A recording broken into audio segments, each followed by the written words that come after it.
Hi everyone, I'm Michael, and today I'll be talking about Quorum. This is joint work with my amazing collaborators Aleksey, Joe, Heidi, and Jan. I'll begin with a motivating example. Imagine we have a key value store that's replicated across 3 replicas. Every replica has a key x and a key y with an initial value of 0. We also have 2 clients, client 1 and client 2. Client 1 wants to set the value of x to 1, so it sends a write request to replica 1. The replica sets its local value of x to 1 and then responds to the client. Later, client 2 wants to read the value of x, so it sends a read request to replica 3. Replica 3's local value of x is 0, so it sends back 0 to client 2.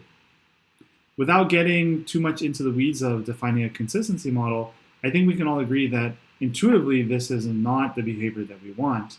Client 1 wrote the value of x to be 1, but client 2 read the value of x as 0. This is not what we want. Intuitively, client 2 should be reading the value that client 1 previously wrote.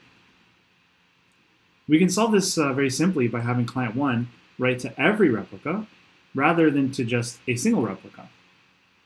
Here, client 1 now sends its write request to all 3 replicas rather than just replica 1.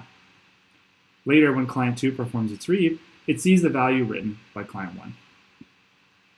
More generally, we have to make sure that the set of replicas to which a client writes overlaps the set of replicas from which a client reads. This system of overlapping sets of read and write quorums is called a read-write quorum system.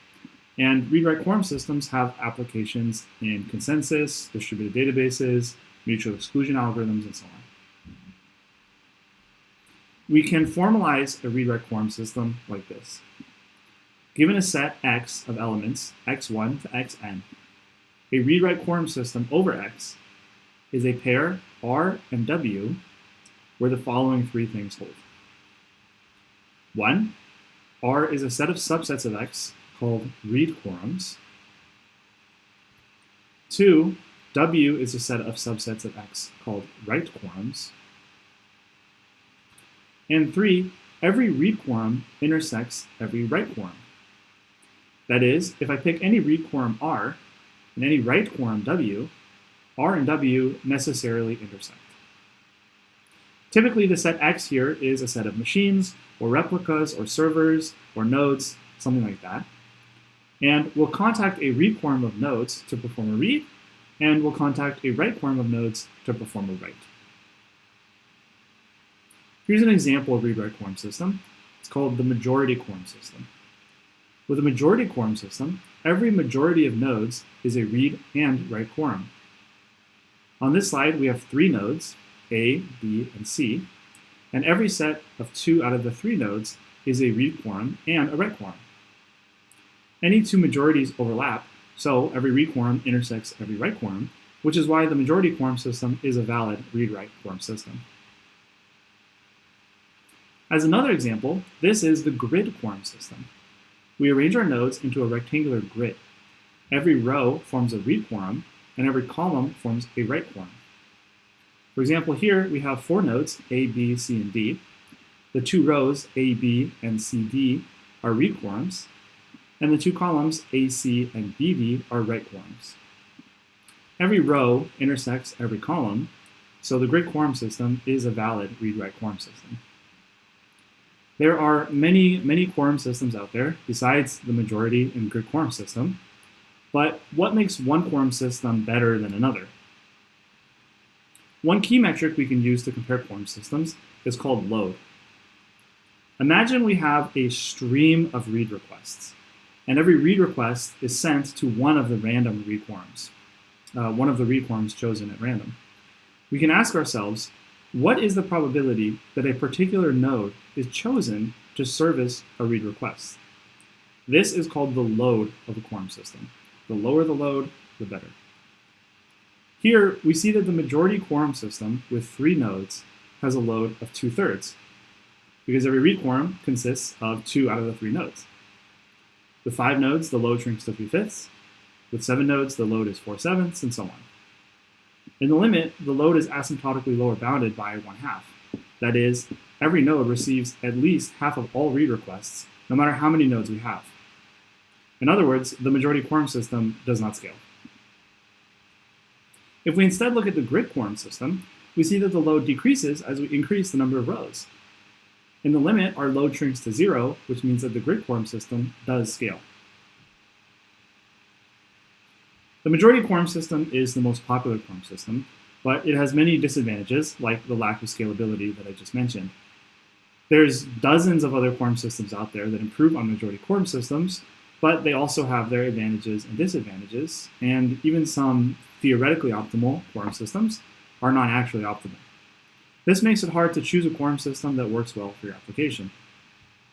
In our paper, we introduced Oracle, or Quorum Oracle, to help navigate this complex landscape of quorum systems. There are two components to Oracle. First, we extend the existing theory on read-write quorum systems to include practicalities that have been previously overlooked in the literature. Second, we wrote a Python library and tool that you can use to pick good quorum systems. Here's a short snippet of code showing off the basics of Quoracle. After we import the Quoracle library, we define three nodes, A, B, and C. We then define the majority quorum system by specifying that its read quorums are AB, BC, and AC. You'll notice that we don't specify the write quorums because Quoracle can determine the optimal set of complementary write quorums automatically, but I'll leave those details to the paper. We can then query for properties about the quorum system, like its fault tolerance, its load, and its capacity.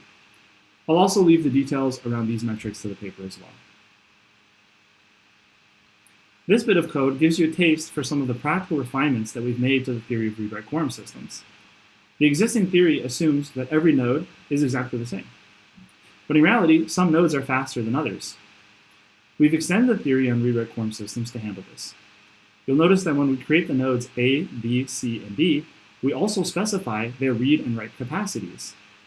For example, server A, node A, can process 100 writes per second and 200 reads per second, but node C, on the other hand, can only process 50 writes and 100 reads per second.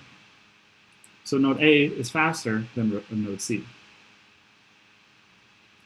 We've also improved the existing theory on read-write quorum systems by introducing new and practically important metrics.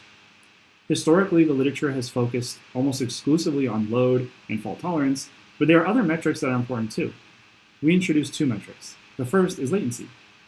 This cartoon shows a read-write quorum system with nodes A, B, and C.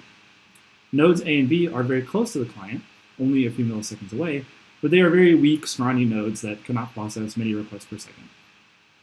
The third node, node C, is about 100 times farther away, but it's a big beefy machine that can handle a lot of load.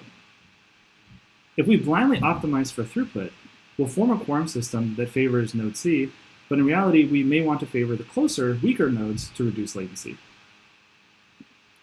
The second metric is network load.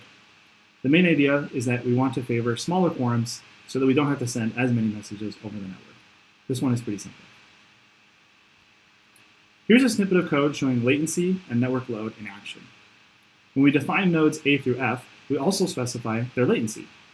Here, for example, A has a latency of 1 second, B has a latency of 2 seconds, and so on.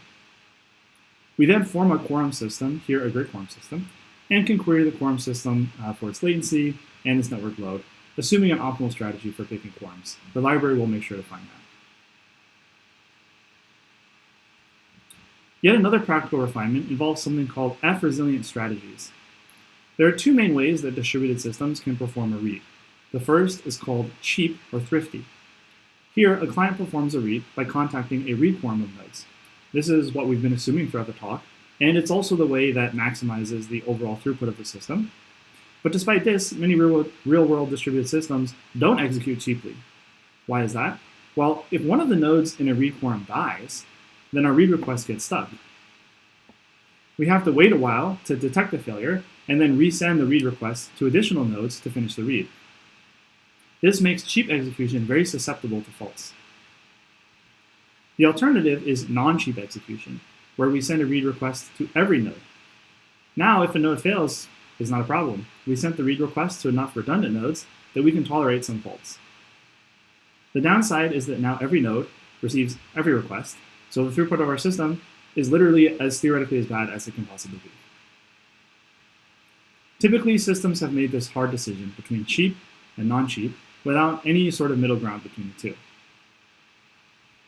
We introduced the notion of F-resilient strategies to show that cheap and non-cheap execution are actually just two extremes on a spectrum that trades off throughput for fault tolerance. I'll leave the details to the paper, but the high-level idea is that an F-resilient strategy only picks quorums that can tolerate F-faults. In Quorum, we support F-resilient strategies simply by passing in an argument for F. Here, we're passing in F equals 1. That's all the time I have to talk about things in detail, but in our paper, we also discuss a search procedure to find good quorums. We have some fancy graphs that discuss workload distributions. And we have a simple case study to highlight how you might use Quorum in a realistic setting. Thanks so much for listening. I encourage you all to visit the Quorum repository at github.com/mwhitaker/Quorum. And if you like, you can play with Quorum yourself by running pip install Quorum. I'm also more than happy to chat offline. Feel free to send me an email. And thank you so much.